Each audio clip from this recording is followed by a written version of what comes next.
I've decided to participate in my very first CGC in-house private signing.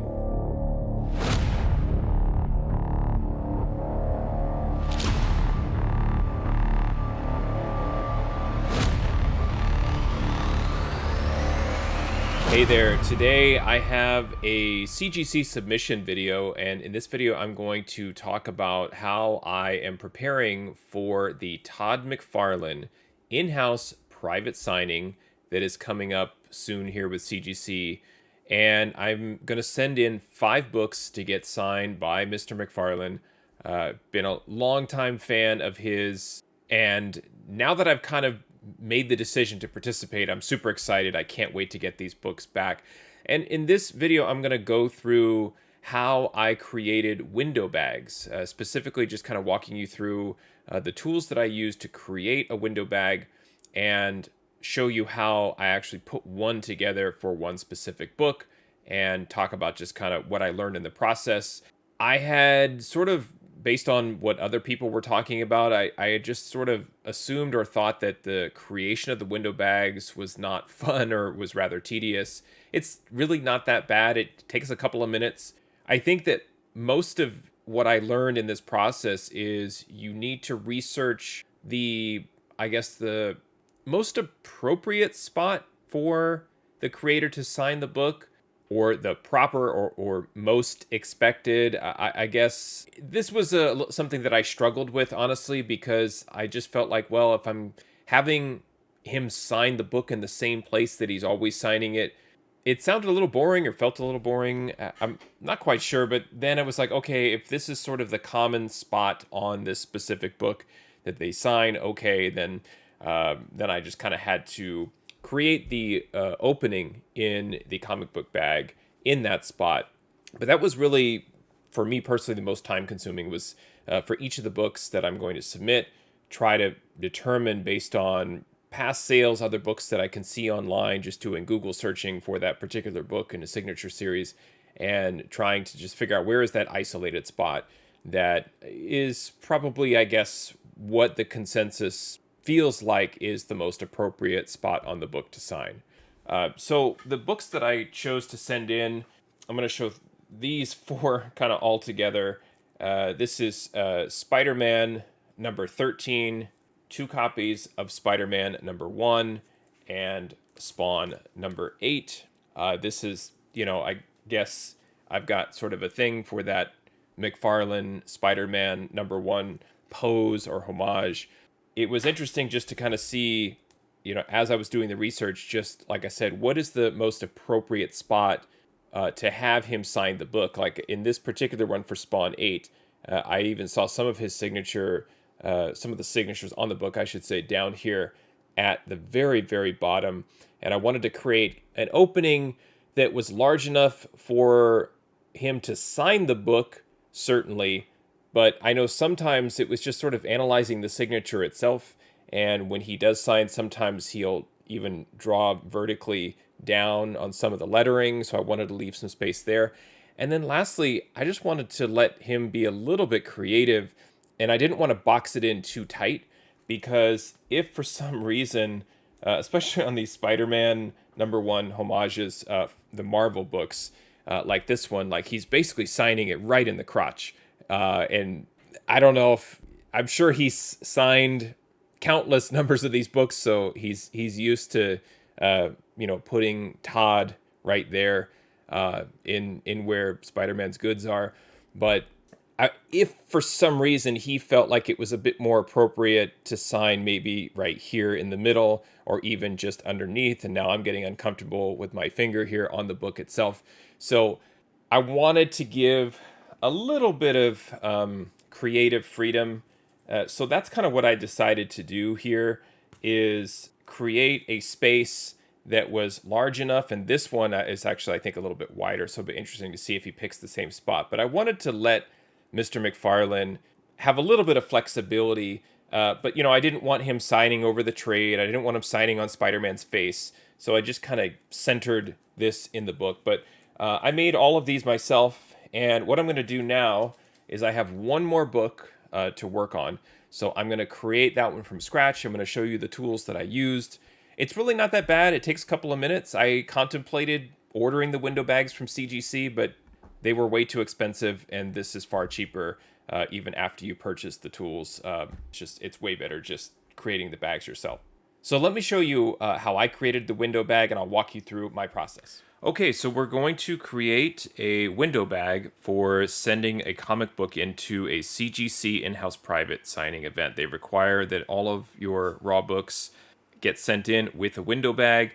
You can buy a window bag online through the CGC store, but I would recommend just creating your own. It's very, very simple and just takes a few minutes. I feel like the essential tools that you need are the stainless steel ruler, because you do want to create an edge that you're going to cut, and the stainless steel is nice. It has the kind of cork bottom here, so it doesn't tend to slide around on the bag itself. And then this little guy, this X-Acto knife pencil, this is critical just because you're able to grip it more firmly and more precisely as you're cutting, more so than you would with a box cutter. Anything that really cuts the bag is fine, but I really love this just because of the control that you have with here, like as if it were a pen or a pencil. So I also grab a couple of extra backing boards. I tend to put a lot of pressure as I'm cutting, and a lot of times I go right through the first board. So just for added layer of protection, I'll put a second board down. And then the last piece, of course, you need the comic book itself. And the book that I'm going to send in is Amazing Spider-Man 328, one of my all-time favorite Todd McFarlane covers. And again, the time sink for me is really around where should he sign this book. Now, based on the research that I did, I found that this is the most common area that Mr. McFarlane signs in. He usually will sign, on some of his other books, his signature gets a little wide. I could argue maybe up here would be pretty good, but you don't want the signature to cover any critical pieces of the art. And so if he were able to sign right in here, basically from Spidey's arm to the edge of Hulk's arm, then this is sort of the recommended or proper spot, the most common spot.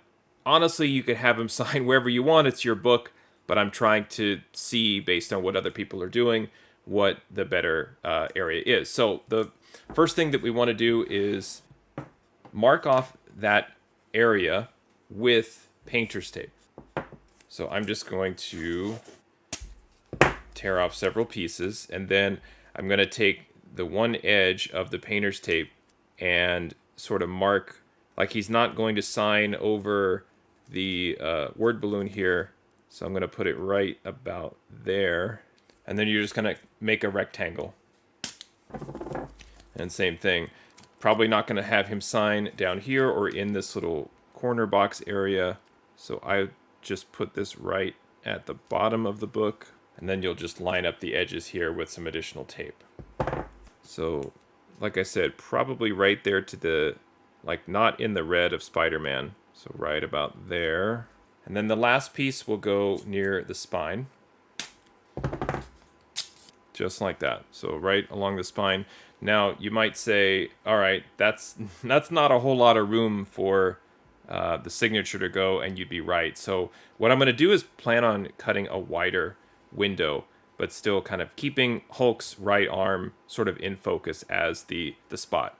Again, you could use thinner tape, but again, it ultimately doesn't matter because you're going to be cutting the tape and the bag all together, so it's fine. Now, the most critical piece in this process, get the comic out of here. You don't want to be slicing into it, so let me do that.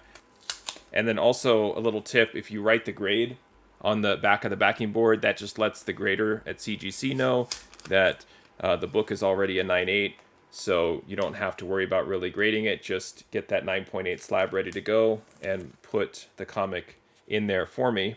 That way they don't have to think about it too much. So I'm going to take my two backing boards, put it into the bag with the painter's tape, like so.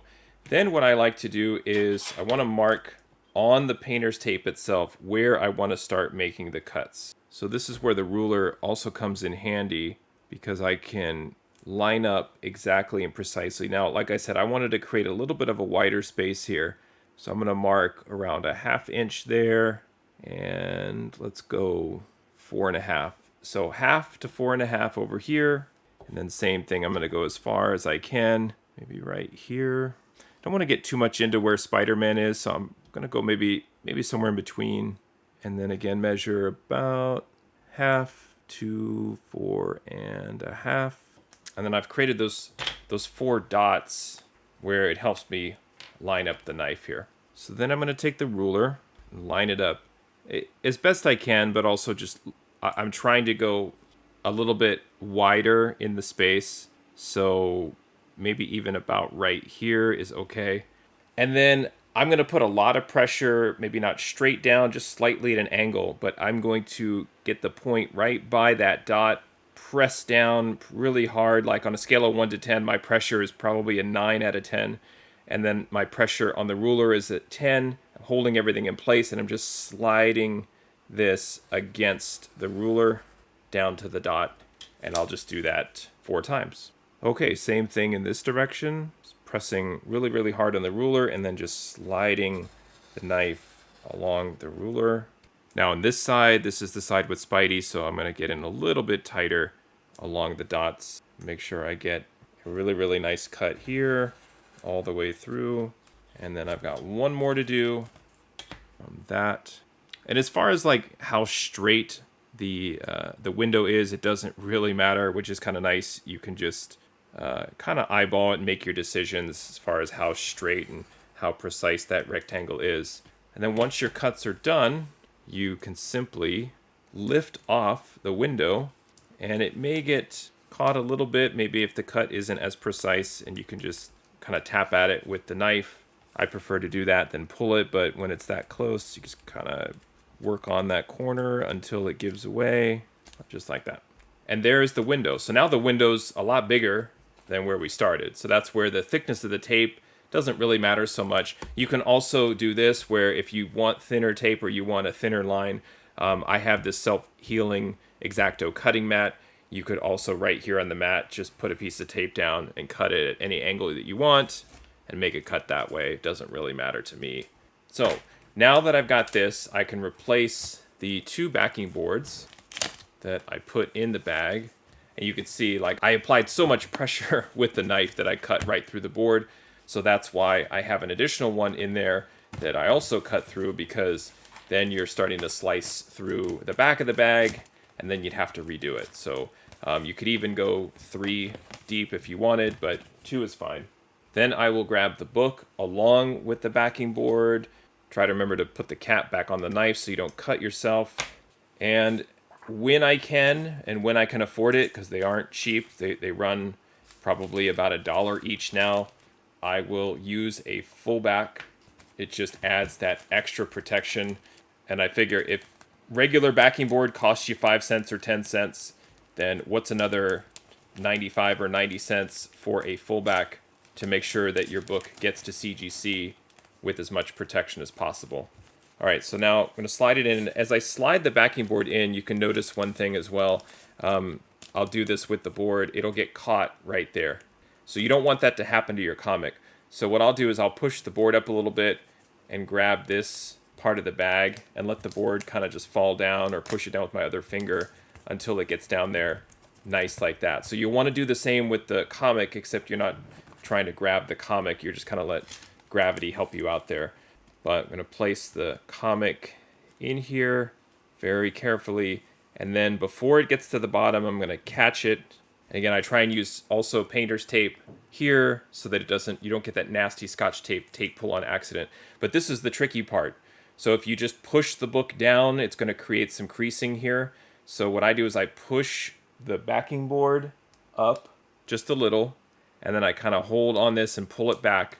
And then I turn it and I let the book slide down along with the backing board, and then it's fine. And then I'll go and push the board in a little bit more, maybe recenter it just a touch, trying not to touch the comic a lot. But there we go.